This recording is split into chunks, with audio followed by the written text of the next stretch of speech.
Hi, it's Dawn Damari, and you're listening to another episode of A Teaspoon of Healing. Today, it's just me. It's a solo podcast, but stay tuned. The next few episodes are going to have some guests. So today's topic is food and mood, how food can affect mental health, and in this case, specifically anxiety. So this is a short audio version of a blog post I wrote on the same topic. So if you want a really in-depth version of this, you can go to my blog, teaspoonofhealing.com/blog, and look for the blog post titled Food and Mood Anxiety. But before I say anything else, I am not a mental health professional, but I am a registered dietitian, and this is an interest of mine. I will be bringing some guests on the show who are experts in this field of nutritional psychology, nutritional psychiatry. It's actually an emerging field, so stay tuned for that. So we've all heard the term food is medicine, right?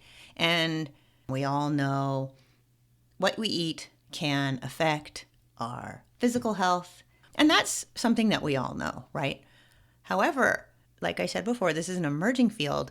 Food can affect mood, specifically mental health and emotional health. And this is backed by research.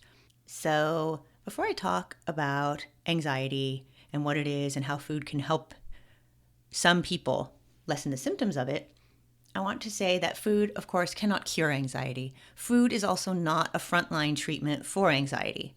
If you feel that you might have an anxiety disorder, please see a healthcare professional or a mental health practitioner. There are many wonderful frontline therapies for this condition. However, like I said, there is evidence that food can affect our mood and specifically anxiety. So what is anxiety? Anxiety, pretty much all of us experience anxiety from time to time. It's normal to worry about our health.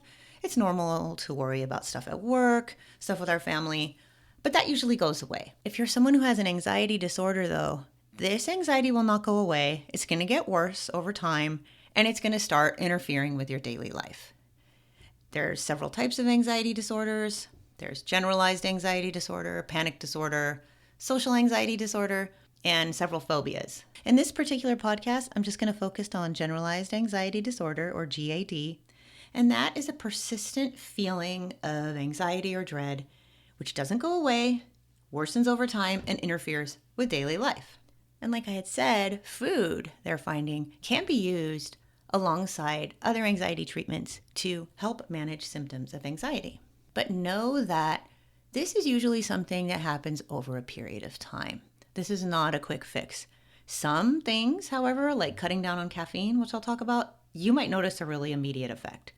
But most dietary interventions, they take a period of time to see any results. And that could be weeks, it could be months. So keep that in mind. Before I talk about what to avoid, I always like to talk about what to add to your diet. And of course, a balanced diet is going to help with anxiety. Eating something like the Mediterranean diet, a lot of healthy eating patterns, of course, could fall into that. So there's not one specific diet, but just a general balanced diet. But beyond that, what nutrients are shown to possibly reduce anxiety symptoms? The first one is magnesium. So if you go to my blog, you can see some links and more information about this. So magnesium is known to have a really calming effect. And the foods where you can find magnesium are chia seeds, pumpkin seeds, spinach, legumes like beans, peanut butter, almonds, cashews. Now, there's a lot of talk about how our soil may be depleted of magnesium. So a lot of people like to take magnesium supplements. That's a topic for a different podcast, but one I like to take is magnesium glycinate. It helps a lot with sleep, and insomnia often goes hand in hand with anxiety, or you might just have insomnia, and magnesium glycinate is really good for that, and it's also very calming. The next nutrient is zinc. A study showed that foods high in zinc may help with anxiety, and zinc can be found in whole grains, oysters, kale, nuts, and broccoli. Omega-3 fatty acids are also helpful with anxiety, and you can find those in wild-caught salmon. You can find it in tuna. Vitamin B, that's another vitamin that's been shown to decrease anxiety. And there's a lot of different vitamins within the vitamin B. So specifically, I mentioned vitamin B6, which increases some neurotransmitters that are really helpful for calming you down. And you can find that in poultry, salmon, and dark leafy greens. And folate, which is B9. That's a really key one. So if you have a deficiency in that, you could exhibit higher levels of anxiety. So asparagus is a great source of that. Eating a lot of foods rich in probiotics, so those are fermented foods like yogurt, like sauerkraut, kombucha, miso. Those are really good for anxiety because of the link between our gut and our brain. You can read about that again on my blog, but in a nutshell, our gut, our intestines has their own nervous system, and it is connected to our brain through the vagus nerve. And 90% of serotonin, which is a very calming and happy hormone, is made in the gut.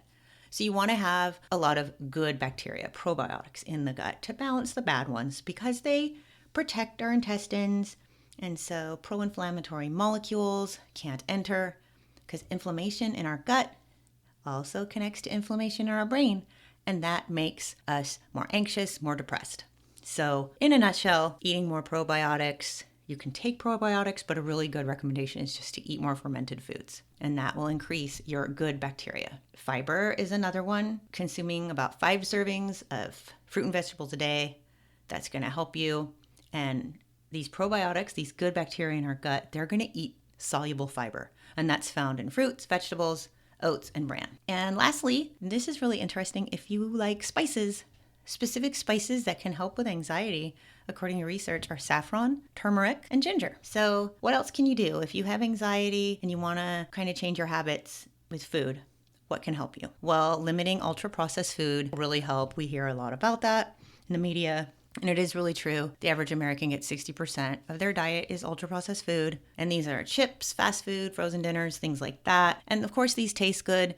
And I'm not saying you have to completely remove them from your diet, but limiting them when you can is really going to have a payoff for your physical health and also for your mental health. Another thing you can do, and actually really should do if you have anxiety, is really avoiding sugar highs and lows. Watch your blood sugar because a sugar rush, so when you eat a lot of sweets, you may experience a sugar rush. That can mimic a panic attack, and that can be really scary for somebody who does have panic attacks. So again, be careful, things in moderation, but just really know that if you do consume a lot of sweets, you're going to feel that sugar high, and it's going to feel like a panic attack, and then it's going to drop. And that's something you really want to watch out for if you have anxiety, is low blood sugar. You really want to avoid those blood sugar drops because those cause jitters, and that makes your anxiety so much worse. So another thing, and some people, if you're doing intermittent fasting, might not like this, but it's really advised to not skip meals if you have anxiety because you're gonna get the jitters. If intermittent fasting is working for you, that's great, but just know that some people may need to do that just to control their anxiety symptoms. And another thing you can do is just swap out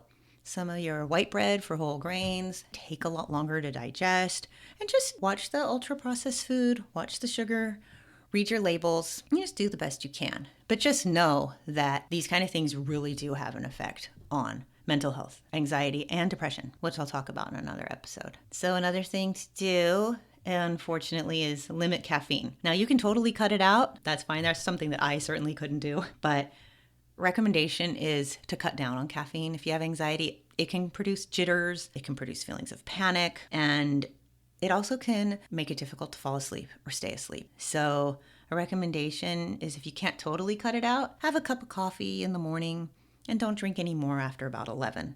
And then you'll be able to sleep. If you have to have something in the afternoon, maybe try a green tea or something like that. That's not going to have as much caffeine. That's pretty much it. That was the first in the series of Food and Mood. So I'll be doing some more in the future, not in any particular order. And the next episode will have some guests. So stay tuned for that. I hope you enjoyed this podcast. And please, if you haven't subscribed, I would love if you subscribed wherever you get your podcasts and leave me a review. And now a word from our sponsor and a disclaimer. Susan, you remember the time we were in Orange County? We were driving around and we got lost, and we ran into this place called Avila's El Ranchito. You remember the place? The place had awesome decor and authentic margaritas. Did you know that Avila's El Ranchito has been around since 1966? They have 13 locations throughout Orange County. Visit Salvador Avila's location in Lake Forest and Foothill Ranch for great food, ambiance, and specialty margaritas. This podcast is for informational purposes only and does not constitute medical advice. Please consult a physician or other health professional before undertaking changes in lifestyle or wellness habits. The author claims no responsibility to any person or entity for any liability, loss, or damage caused or alleged to be caused directly or indirectly as a result of the use, application, or interpretation of the information presented herein.